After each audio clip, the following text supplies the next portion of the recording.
It's another beautiful week to welcome you to my channel, Dre Star. Happy new month, everybody. It's the month of September and I have something special for you. This is episode 4 of how to improve your voice quality, how to keep it in good shape, and this is probably the last episode. So this might be a lengthy one. I'll be dropping all the tips I have prepared for you as the week has been going. And I'll make sure I make them as detailed as possible. So stay tuned.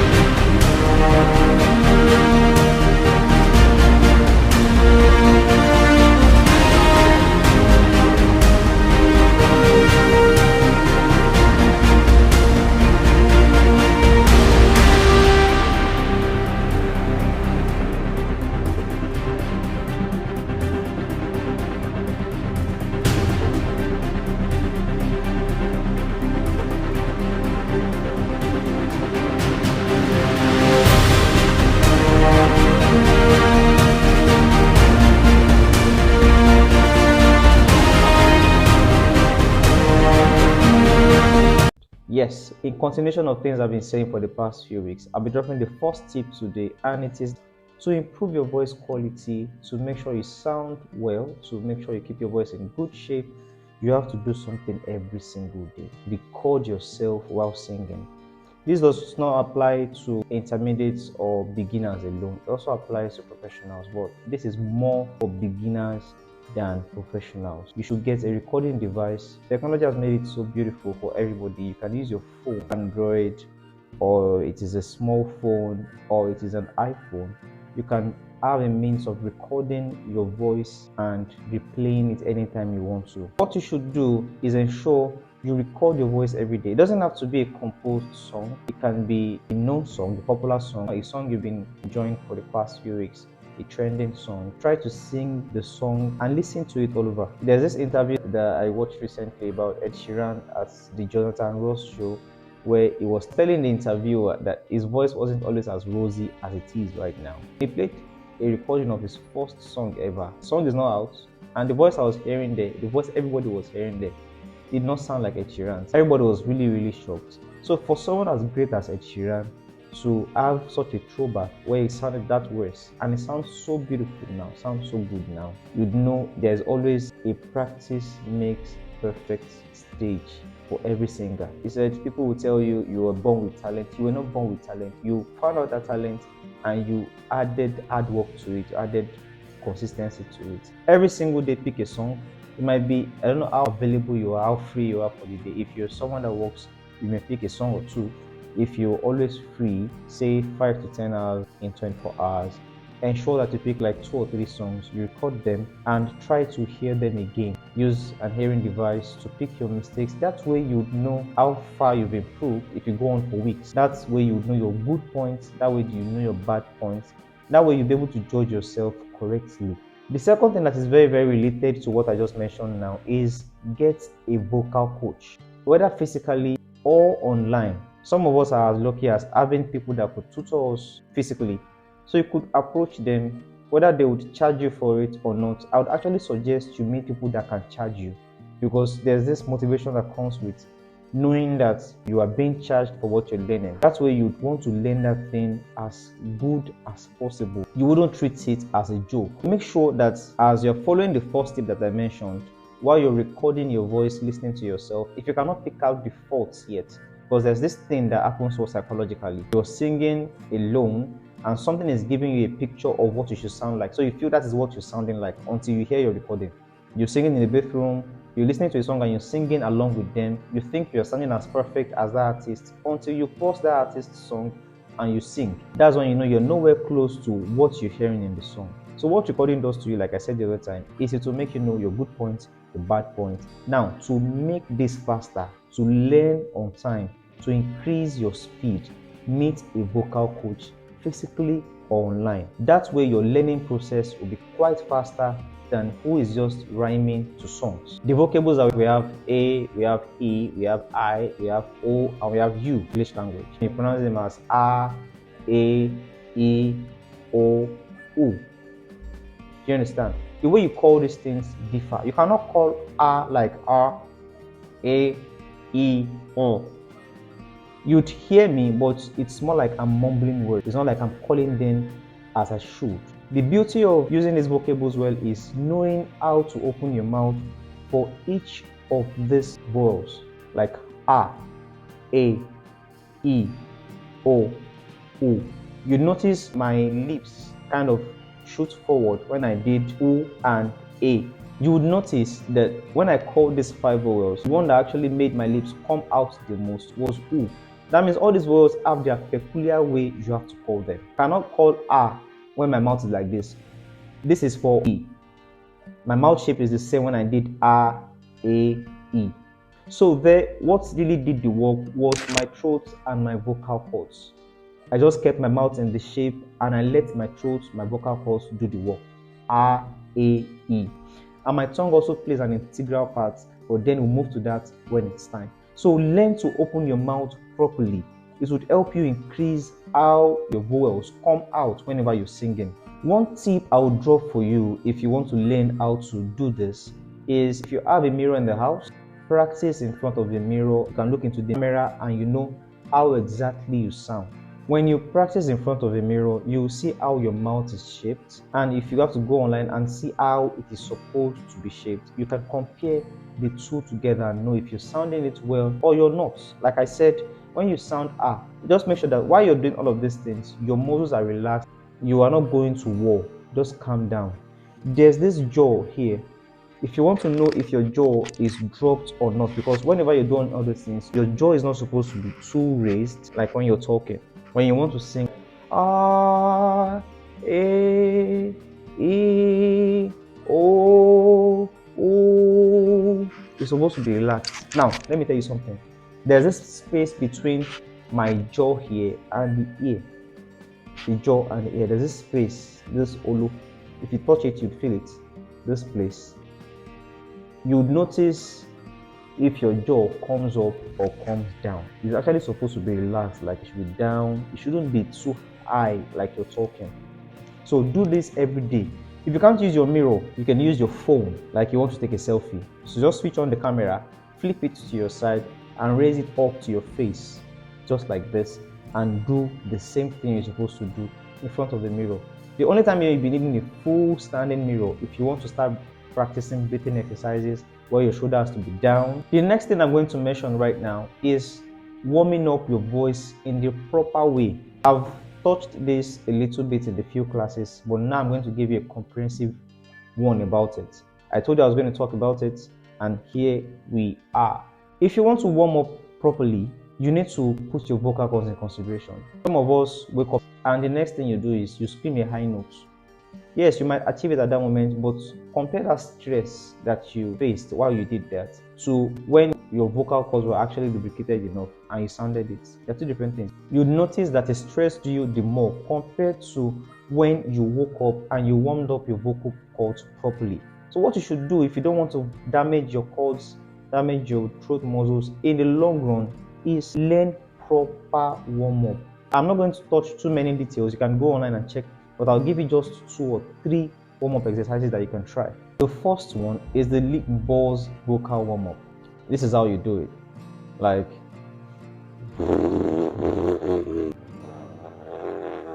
some of us do this jokingly, we don't even know we're running a vocal warm-up exercise. I'm telling you, you have been doing that all this while. Now do it with intent. While you're doing the lip balls, try to incorporate pitch into it. Now let me explain this to you. Instead of just doing, now add pitch to it. Take it from the lowest note to the highest one you can reach. Do it rather, you don't have to force yourself. You don't even have to go too high. Let me give you an instance.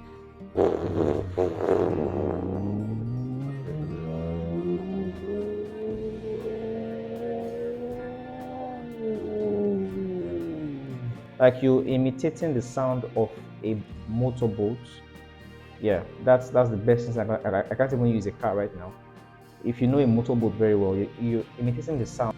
Go from the lowest, like a slow pace, then you increase the pace. Let's go again. You can join me this time if you want to.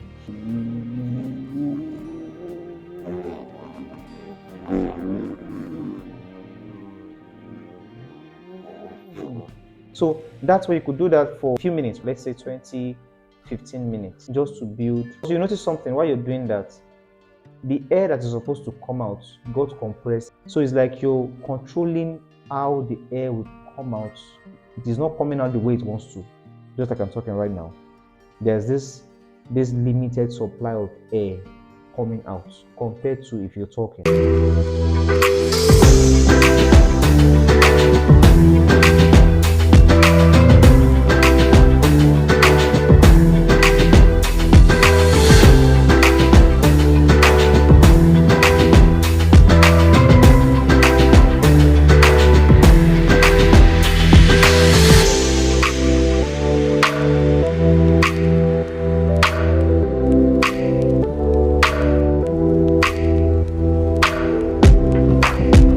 The second one I'm going to mention is the 2-octave pitch glide warm-up. Calm down, it's very simple. 2-octave pitch glide warm-up. Very low notes and picking the next octave of the same notes. So let's say you start on F major. Do, do. Let me do it again.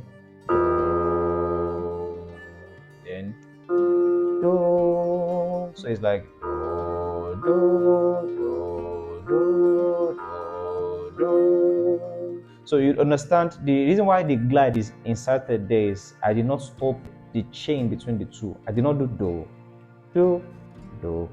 I did do, do, do, do. So what the glide means is I could glide from the lower octave note to the higher octave notes without having to break it in between. So let's go again. Do, do. Next one. Re, re, re, re. Then mi, mi, mi, mi. You go fa, fa, fa, fa.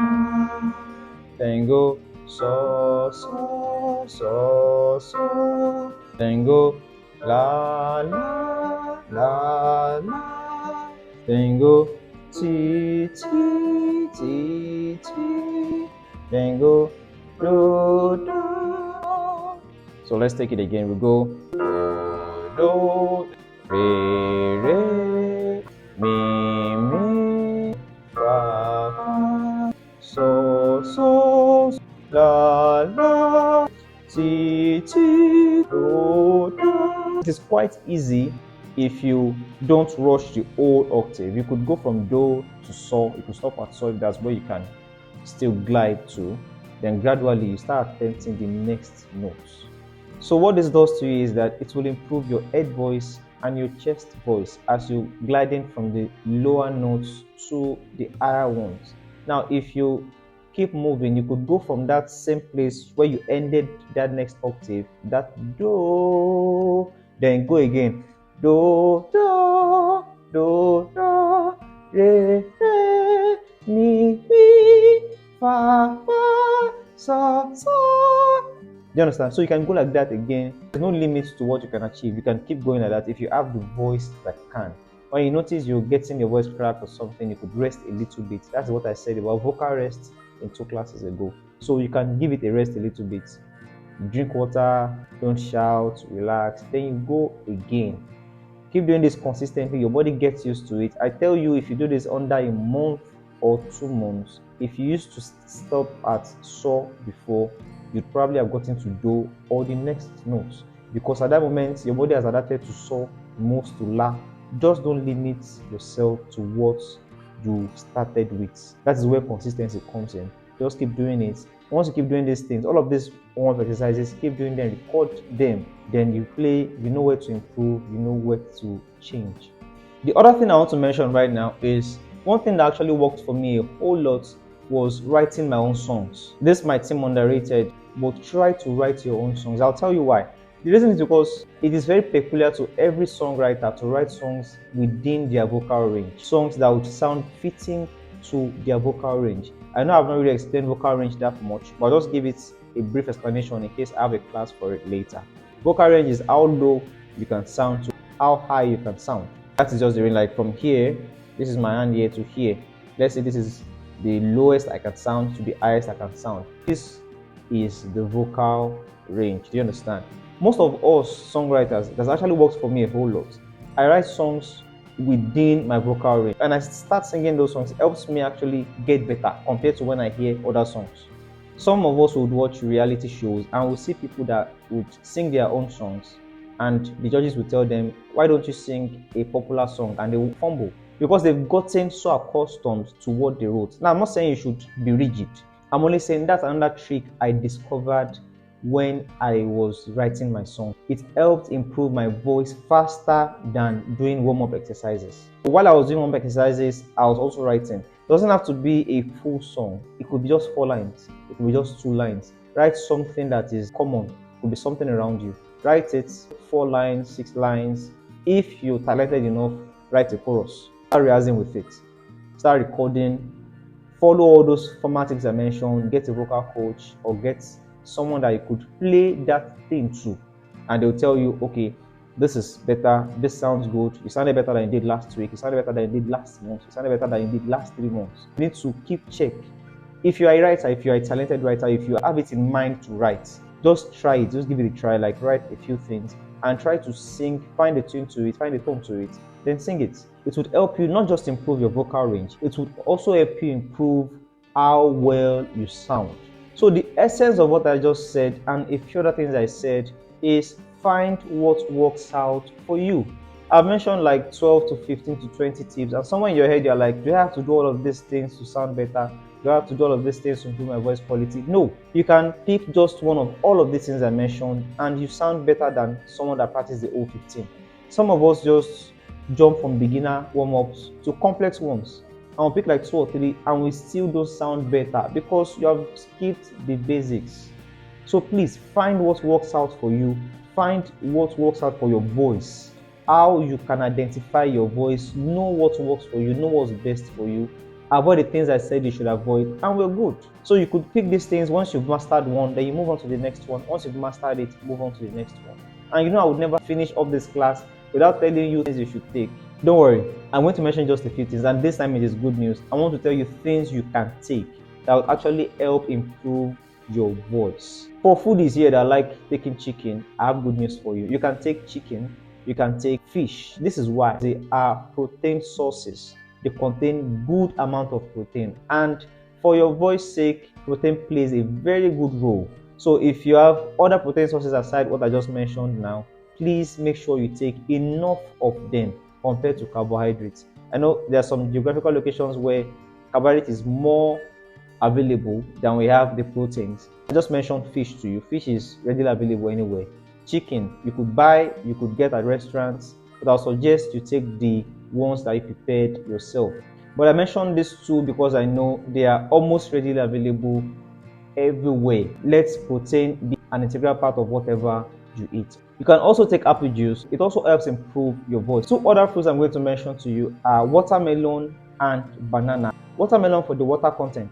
You need fruits that can hydrate your vocal cords all the time. So to round off this beautiful series of how to keep your voice in good shape, I would say sing every day, rehearse every day, avoid foods and drinks that would damage your voice in the long run. Also make sure you eat good food, eat properly, take enough water, take fruits that have enough water content in them, and thank me later. Watch out for the coming videos where I'll be talking about interesting topics. Also check my other music videos and tell me what you think in the comment box. Don't forget, like, share, subscribe, and please comment. I'd appreciate that a whole lot. Thank you very much.